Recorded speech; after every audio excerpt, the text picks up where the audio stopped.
Welcome back to Kitsune's Tale. Please like and subscribe for more. Chapter 9. Lost in Translation. I turned and looked up at the sky. "You owe me an answer," I shouted. Everyone stared at me, but in my mind I was screaming Fei Shan's name. I was furious that he hadn't told me about the trial. He apparently knew more than he had shared with me. "I know you can hear me." "There is no need to shout, cub." Fei Shan appeared like a ghost before me, wearing simple silver robes. Behind him, his 9 tails swayed lazily. "I know why you have called to me, and my answer is that yes, I knew. The answer to your next question is no. I can't tell you when each right will be faced. The only wisdom I may impart to you is to listen to the spirit. Each hint given is a warning of the future." I could hear the growls of the Löwenfrau and the sound of their swords being drawn. I quickly held up my hand to stop them. "Put your swords away. You won't be able to harm him." I noticed that none of them complied despite my urging. They did, however, keep their distance, still growling. "What can you tell me about the storm?" Fei Shan didn't answer at first. Instead, he reached out and placed his hand on my chest. My mind cleared, and the pain I felt vanished. "It brings lightning and rain." With that, he vanished. I growled as best a human could. I squeezed my eyes shut, trying to fight down the rage building inside me. Failing, a defenseless tree was blown to splinters by an invisible wall of air. I found all eyes locked on me, except for Shiroli, who blinked in astonishment at the poor tree. Pasha stood frozen, her skin as pale as a ghost. "Someone grab Pasha before she faints." On cue, Pasha's legs began to give way. Corsa, being the closest, was able to catch her before she hit the ground. Sero was the first to recover enough to question me. "Was that Fei Shan?" I only nodded in response. I didn't want to voice his name again in case Pasha heard it. I didn't think it was a good idea to have his name known to others. Somehow, I felt he was tied to the existence of the Kitsune as a whole. The only problem was, I didn't know how. Now that I wasn't burdened by the disorientation from the pain, I was able to think more clearly. "How long have I been out?" "You have been asleep for the past week. Sarofa woke 2 days after you went unconscious." The worry in Ciro's voice was evident. "We were hoping to get you to a healer at the nearest village we came to." "I don't need a healer, but there are others in our group that do. I think it's time we started moving again." I climbed up onto the bench beside my driver. It rained for the next 2 days, leaving most everyone with foul tempers. I, on the other hand, enjoyed the rain. It allowed me a chance to wash away all the blood and filth that had accumulated on me while I lay unconscious in my wagon for the past week. The pack had taken to sleeping in the back of my wagon when they weren't on duty. Sarofa, still unable to walk with the others, rode in the back, using sand and herbs to scrub the blood and feces from the wagon. I started noticing Sarofa always standing nearby. No matter where I went, she followed close behind. When I would glance over at her, she would be standing with her hand on the hilt of her sword, scanning the surrounding area. On the 3rd day, the rain had stopped, but it remained overcast, blocking any chance for the sun to dry the surface. The road was a muddy mess, making it difficult to walk on the uneven ground without slipping. Even with their huge hind claws, the Löwenfrau had difficulty maintaining their footing. Travel slowed to a crawl, causing more delays. Twice we had to stop to get Sero's wagon unstuck. It took the combined effort of the Löwenfrau to get the wagon moving each time. The sheer weight caused the wheels to sink deep into the thickening mud. Relief came when we reached a stretch of rocky road at the base of the mountains. The farther we went, the steeper the road became, and the more the fesho struggled to pull the weight. After one of the fesho stumbled on the loose rocks, Shirohi ordered a stop to redistribute the supplies. My belongings were returned to my wagon, which, thanks to Sarofa's efforts, was now clean. We took a short break to eat before getting underway again. The road began to narrow during the ascent, providing an unnerving view of the sheer drop less than a foot from the wagon. It took a lot of effort not to focus on the fact that if the wagon were to get off track in the slightest, we would plummet to our death. We found a place to pull off to the side of the road early in the evening. The drivers claimed it was too dangerous to navigate the road in the waning light. I walked over to the edge and looked out into the distance. The earth was covered in trees as far as the eye could see in all directions. Only the glimmer of something in the distance stood out against the shadowed background. I marveled at the two moons as they began to rise into the night sky. The larger of the two filled the night sky, blocking out the bright stars. Behind it followed the smaller of the two, dwarfed by its giant companion. I could make out what appeared to be a ring surrounding the larger one, maybe the remnant of what had once been a third. The sight was breathtaking. I began to notice brief streaks of light cross in front of the moon the longer I watched. It was a scene straight out of a fantasy novel. Only the pictures drawn by artists came close to comparing with what I was seeing. I stood mesmerized by the scene. I was barely aware of Shirohi standing beside me, sharing the enormity of the universe. I no see mother and cub so big since I home. I refused to avert my gaze, fearing I might miss something. It was an artist's painting come to life. There is nothing like this in my world. Even the stars back home are dull mockeries by comparison. Shirohi stood silently with me for a time before she started to leave. She stopped an arm's length away. I never thank for save niece. Sister never forgive if Serapha die. I turned to her in surprise. Are all of you related? Shirohi turned to face me seriously. We all blood. Corsa sister, Corsa, Serapha mother. Corsa and Serapha owe blood to Kitsune now. All owe blood Kitsune. I was even more confused by what she was saying. It had never occurred to me that they might all be related. I had never considered that saving one of the Löwenfrau would create a blood debt owed to me. There is no debt owed to me, Shirohi. After we reach Cyro's village, you can all go home. I spotted a brief moment of sadness pass over Shirohi's face. It was so quick I almost missed it. She started to say something but stopped. Instead, she wandered back to the wagons to join her family. Only Serapha stood watch at a respectful distance. We were moving again early the next morning. It took another 3 days to maneuver up the side of the mountain before the road veered off into a grassy plateau. Game became more abundant the more we traveled. Rations were replaced with fresh meat and berries foraged from bushes and deer we passed. One afternoon, while we were stopped at the edge of a thick forest, I watched Serapha and another of the pride shooting arrows into a bale of grass they had bundled together and hung from the side of Pasha's wagon. I watched in awe of the grace they used to shoot. The bows were a good 4 feet in length and curved at the ends. The strings were made of a braided material unfamiliar to me. I watched as each arrow found its mark. The one who I did not know by name spotted me watching and beckoned me over. I walked up, and the archer mimed shooting with the bow. Apparently, she spoke no English either. I looked at her, confused by the gesture. Again, the archer mimed shooting and then pointed at me. She offered me the bow, gesturing to the target. I tried to mimic the way I had seen them hold the bow. I drew back on the offered arrow. I let it loose, and it went wild. It missed the wagon, sailing over the top to be lost in the distance. I blushed with embarrassment. Serapha handed me a second arrow. I lowered my aim and tried again. This time the arrow struck the wagon, barely missing Pasha as she came around the front. Behind me, I heard an odd sound from the 2 archers. When I turned to see, Serapha's ears were laid back, but the others were fully erect, and she smiled a toothy grin humorously. I thought I would die of embarrassment.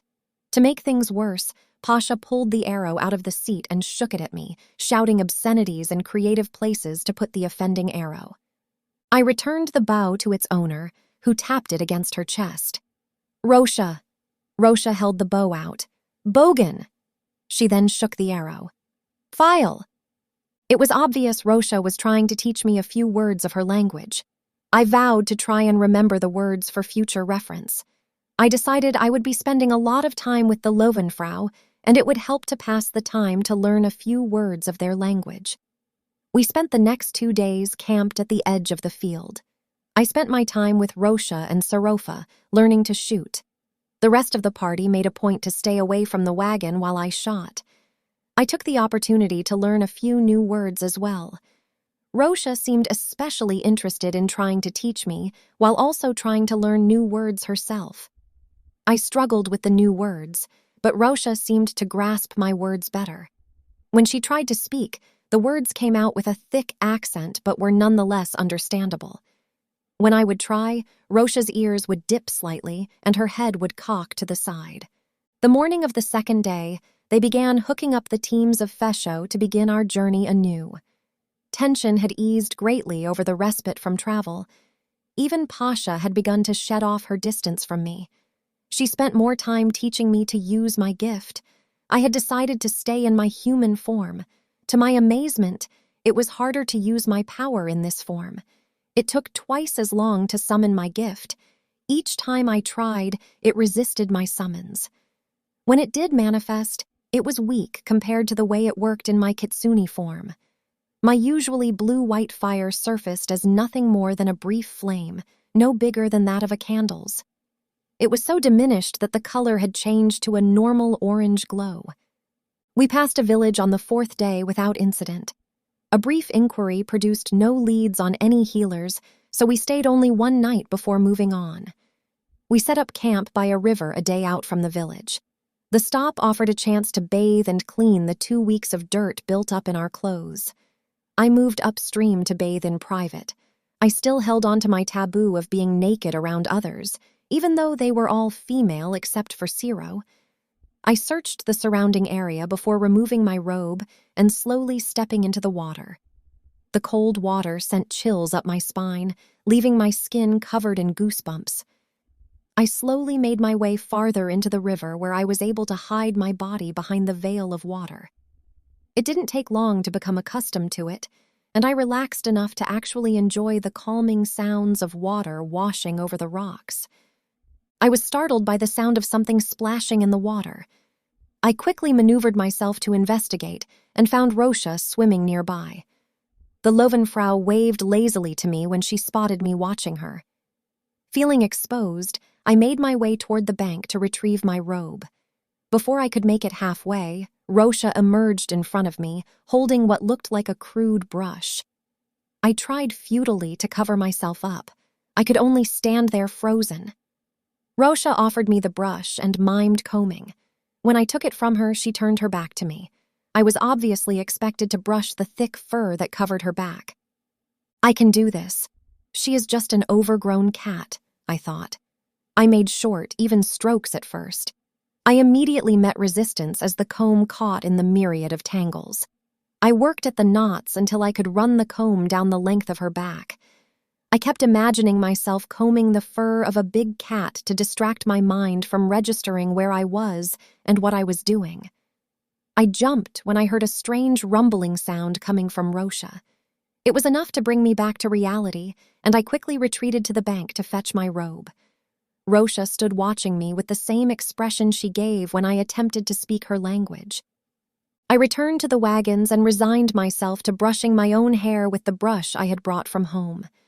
I fought with the tangles in my long, copper-colored hair. I kept brushing until it shone like fine silk in the late afternoon sun. I jumped when I felt a hand on my shoulder. Rosha stood with her hand out, waiting. I blushed as I realized I still had the crude comb. I surrendered the item back to her, who in return gestured for me to turn around. My back stiffened when I felt the Löwenfrau pulling at my hair.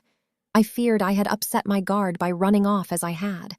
Not wanting to offend her any more than I had already, I endured the administrations of the Löwenfrau. It didn't take long before Rosha tapped me on the shoulder to get my attention. She gave the closest imitation of a smile that she could and reached out to pull my new braid forward over my shoulder. Pasha walked up at this time, pulling her own wet hair back into a ponytail. You have made an impression on them. It is a great honor to be allowed to participate in the grooming process. If I understand Sherohi right, you have been adopted into their Löwenrudel or Pride of Lions. Rosha nodded at the mention of Löwenrudel. Pasha spoke to Rosha in the Löwenmensch language, and the Löwenfrau retreated respectfully. They have no healer, and thus expect to die from injuries such as those Serapha had. Those who hire mercenaries are not expected to help them or even care about their welfare, and so when you saved Serapha's life, you did something they never expected. Pasha took up residence in the space next to me on the back of the wagon. Her expression was serious. You have been given a great honor by being adopted into their pride. As part of their pride, they will confide in you, care for you when you are sick, and even give their lives freely to save yours. Be careful you do not dishonor them. I sat speechless. There was nothing I could say in response to what I was being told. Pasha smiled at me in an effort to ease my mind. Shirohi told me that you would not hold them to the blood debt for saving Serapha. That was a very noble thing to do. I think that may be part of the reason you were adopted. It is expected for anyone who saves the life of a Löwenfrau to hold them indebted until such a time as they can do the same for the one owed. Again, Pasha frowned. For future reference, they have no pride, no family, save those you see here. She waved her hand in the direction of the Löwenfrau clustered together grooming. Their pride was nearly wiped out by a plague 9 years ago. They are all that remain.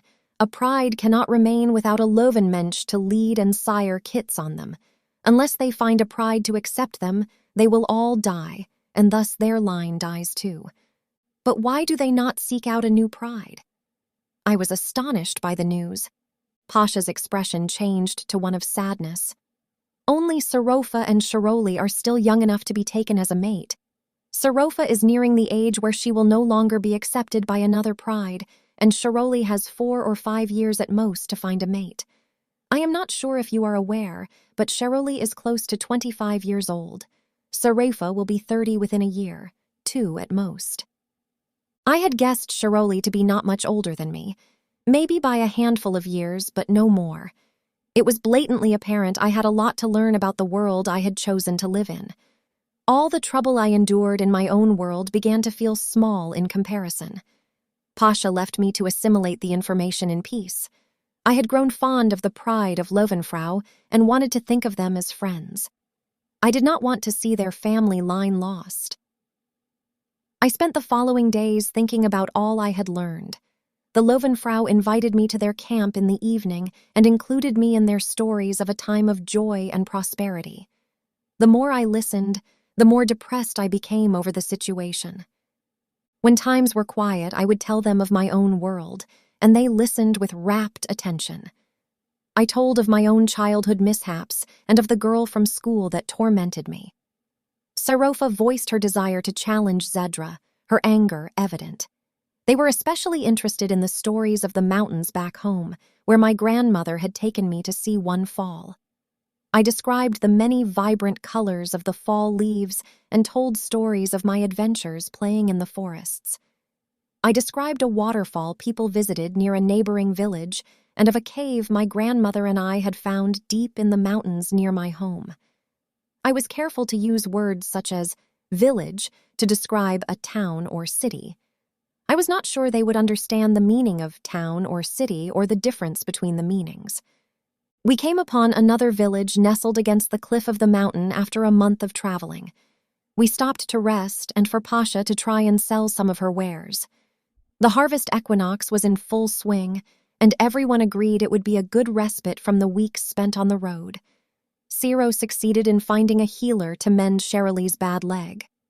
The healer informed us that it would be several days before she would be ready to travel again, explaining the leg had healed wrong and would have to be broken again and reset. Pasha found us space at an inn called the Weary Wanderer.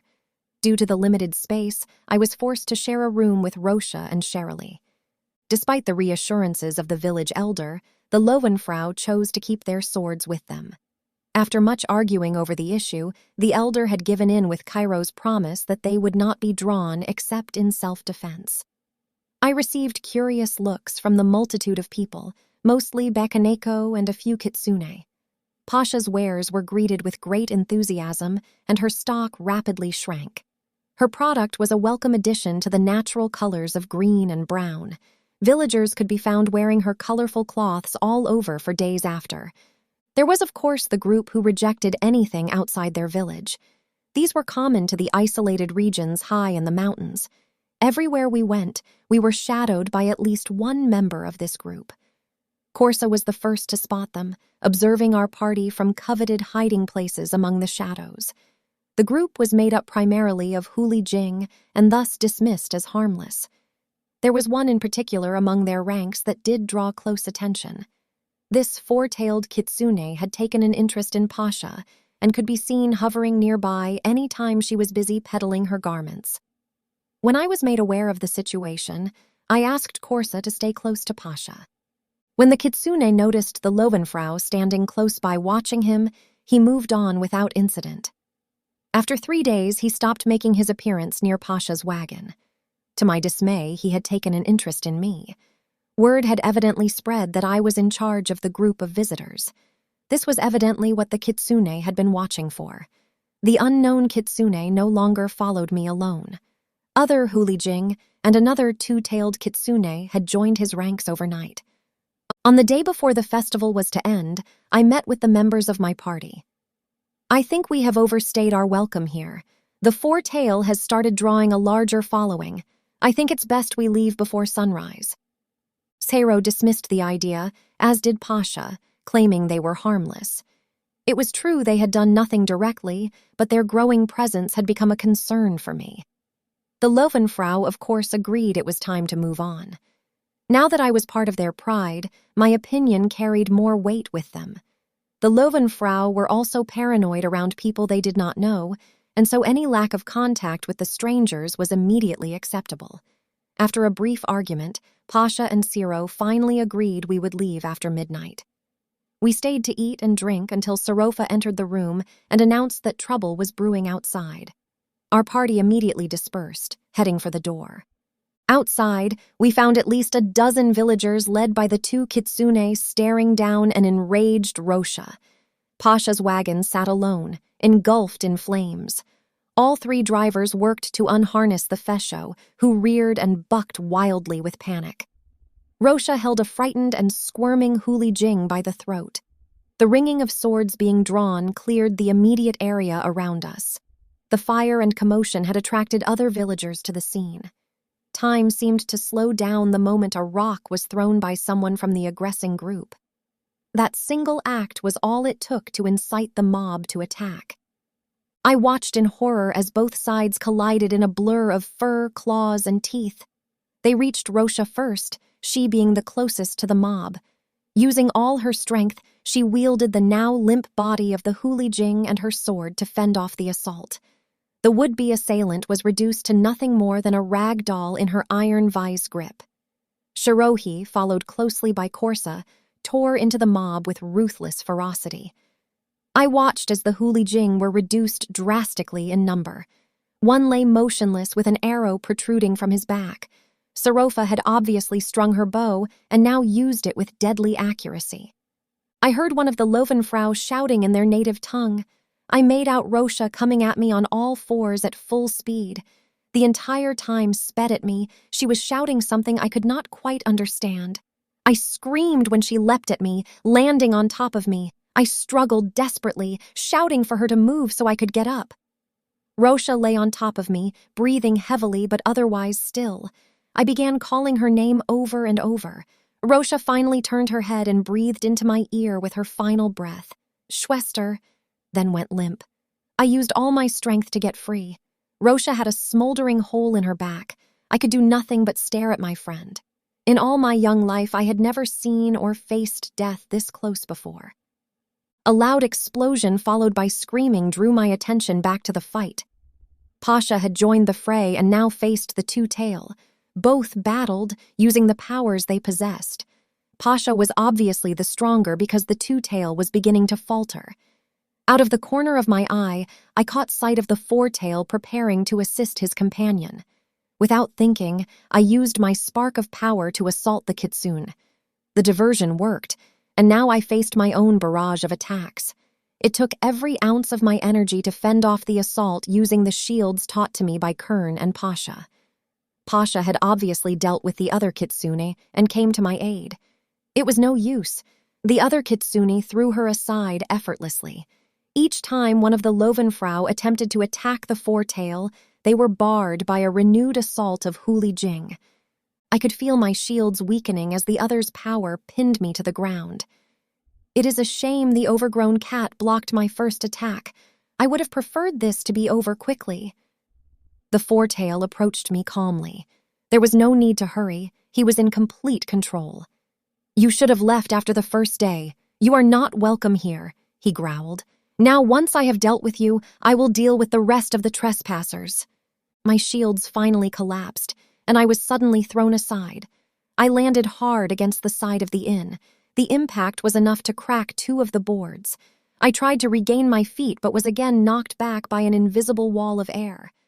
I rolled away from the wall in time to avoid the next impact that shattered a section of wall into nothing more than splinters where my head had been only seconds before. I took the brief time offered to scramble to my feet and charged the Kitsune. I did not get far before I was hit head-on by a wall of fire. I rolled on the ground, writhing in pain and screaming as the fire strove to burn the flesh from my bones. Through my panic and fear, I heard a thunderclap followed by the ground shaking violently under me. Rain began to fall heavily, extinguishing the fire I was desperately trying to smother by rolling on the ground. Finally, the fires were out, and I was able to convince my skin that it wanted to be whole once more.